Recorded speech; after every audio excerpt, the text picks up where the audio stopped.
मित्रांनो, technology transfer document म्हणजे TTD हे कधी तुम्ही ऐकलंय का? तर फार्मामध्ये टीटीडीला एक एक खूप महत्व आहे. टीटीडी म्हणजे एखादा प्रोडक्ट एका साईटवरून दुसऱ्या साईटला ट्रान्सफर करण्यासाठी वापरलं जाणारं डॉक्युमेंट म्हणजे टेक्नॉलॉजी ट्रान्सफर डॉक्युमेंट. तर टीटीडी मध्ये काय असतं?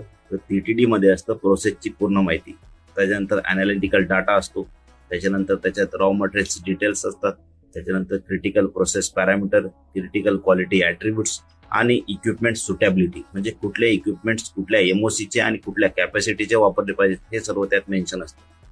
टेक्नॉलॉजी ट्रान्सफर डॉक्युमेंट हे प्रोडक्शन टू प्रोडक्शन म्हणजे एखाद्या साईटवरून दुसऱ्या साईटला प्रोडक्ट मॅन्युफॅक्चरिंग प्रोसेस ट्रान्सफर करण्यासाठी किंवा R&D मधून प्रोडक्शन या फेजमध्ये ट्रान्सफर करण्यासाठी किंवा पायलट प्लांटवरून प्रोडक्शन म्हणजे स्मॉल स्केलवरून लार्ज स्केलला ट्रान्सफर करण्यासाठी वापरली जाते.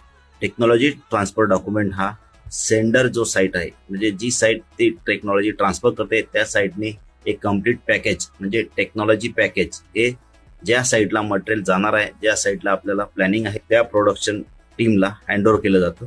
त्या पद्धतीने तिथे प्रोसेसिंग स्टेप, BMR, BPR आणि अॅनालिटिकल रेकॉर्ड्स अपडेट केले जातात. तर तुम्हाला हा व्हिडिओ कसा वाटला ते कमेंटमध्ये नक्की सांगा. भेटूया पुढच्या व्हिडिओमध्ये. धन्यवाद.